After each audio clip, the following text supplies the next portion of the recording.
Superman, that only leaves you about 10,000 other problems to solve. Let's take a look at some of the major ones. Not least, how do you get men to the moon? The trouble with that is, what goes up tends to come down.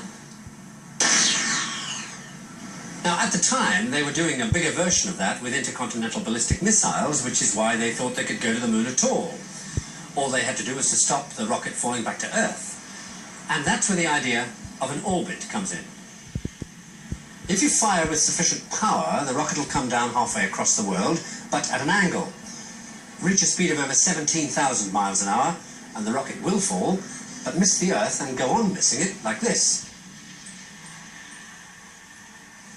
Next, you boost your speed to over 25,000 miles an hour, and the rocket will follow a new orbit, still trying to fall to Earth, but going out over 250,000 miles into space before doing so, like this. If the rocket's intercepted at this point by the moon, then the moon's gravitational field will attract the rocket just enough to change its orbit, swing it round the back of the moon, and head to Earth. A touch on the brake pedal, as it were, at the right moment, and you stay in orbit round the moon. Another touch, and you land.